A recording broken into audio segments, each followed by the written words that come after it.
Ayah Edi menjawab. Curhat 2. Bagaimana berkompromi dengan anak agar tidak rewel saat bepergian ke tempat umum? Aldo merajuk. Anak berusia 4 tahun itu duduk dekat etalase mainan robot yang diinginkannya. Ia menuntut dibelikan, padahal di rumah tadi Santi sudah bilang tujuan mereka ke supermarket hanya untuk belanja susu. Aldo mau ini, rengeknya ngeyel. Gak bisa Aldo, jangan sekarang ya.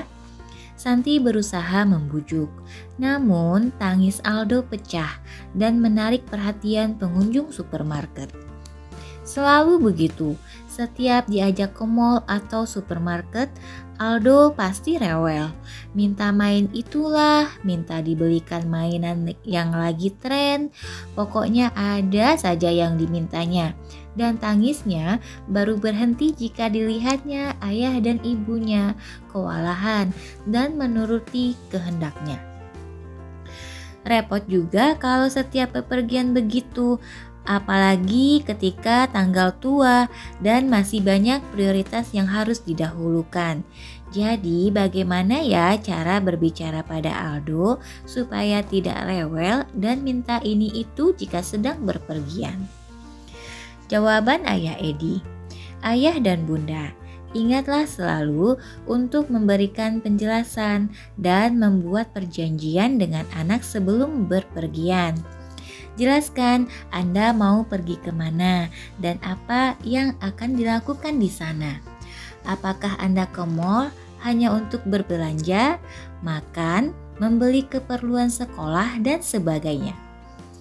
Ulangilah sekali lagi kesepakatan yang telah Anda buat bersama anak, persis sebelum berangkat. Ayah dan Bunda bisa menerapkan reward dan konsekuensi sebagai imbal balik perilaku anak.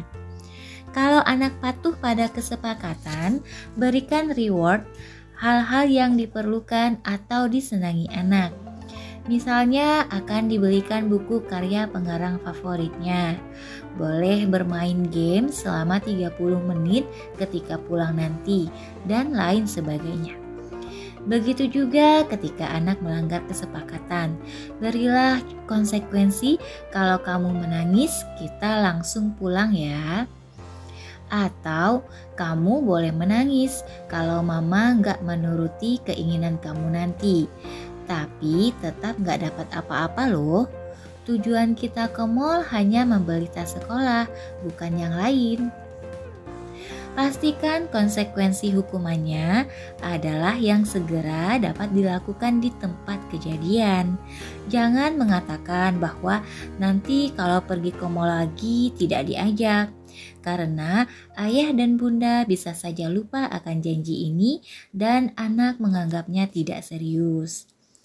Selanjutnya saat tiba di mall, jika anak meminta sesuatu di luar kesepakatan, misalnya mau masuk ke arena bermain, sementara dalam perjanjian tidak ada agenda tersebut, jelaskan bahwa itu di luar dari kesepakatan. Ayah dan bunda bisa mengatakan, kalau adik mau main, nanti kita kesini lagi, khusus untuk main di sana. Bermain kan gak ada dalam perjanjian. Bagaimana kalau anak menolak? Ayah bunda dapat melakukan eskalasi, reward, dan konsekuensi. Biasanya anak-anak memiliki kegemaran dari yang tingkatannya agak suka, dan sangat suka. Saat akan melakukan konsekuensi, Anda bisa memilih dari yang tingkatannya paling bawah. Misalnya, kesukaan anak dari yang paling bawah adalah menonton TV, main sepeda, main game. Maka ketika anak mulai melanggar perjanjian, Anda bisa gunakan eskalasi konsekuensi yang paling bawah. Kalau adik memaksa, kita pulang.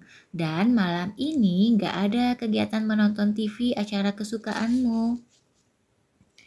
Kalau anak tidak juga mengindahkan dan masih melanggar, naikkan konsekuensi berikutnya. Misalnya, kalau kamu tetap memaksa, nanti malam tidak boleh nonton TV dan besok tidak ada main sepeda, dan seterusnya. Naikkan setiap anak melawan. Biasanya kalau Anda baru pertama kali menerapkan sistem eskalasi, anak cenderung melawan. Ayah dan bunda sebaiknya tetap melakukan secara konsisten, hindari rasa tidak tega atau kasihan. Namun, apapun yang dilakukan anak, Anda tetap memberi penekanan bahwa mereka adalah anak baik. Yang perlu dipertahankan orang tua adalah menjaga konsistensi. Jangan sampai justru orang tuanya lah yang melanggar perjanjian. Awalnya hanya mau ke toko buku, tetapi karena ada diskon besar-besaran, terpaksa deh mampir beli baju baru. Atau saat anak meminta bermain, orang tua tidak tega dan kasihan. Apalagi melihat anak orang lain asyik bermain. Akhirnya melanggar kesepakatan yang sudah dibuat. Bisa dipastikan lain waktu anak Anda akan melakukan pemaksaan yang sama. Selain masalah kesepakatan, perlu diperhatikan juga apakah anak rewel dikarenakan kelelahan atau memang kebiasaan. Ayah dan bunda tentu memahami karakter anak dan bisa menerka jenis rewel yang mana yang muncul saat itu. Jika memang anak kelelahan dan memang sudah jamnya ia tidur, jangan menggunakan emosi dan berikan anak waktu beristirahat sejenak supaya ia tenang kembali.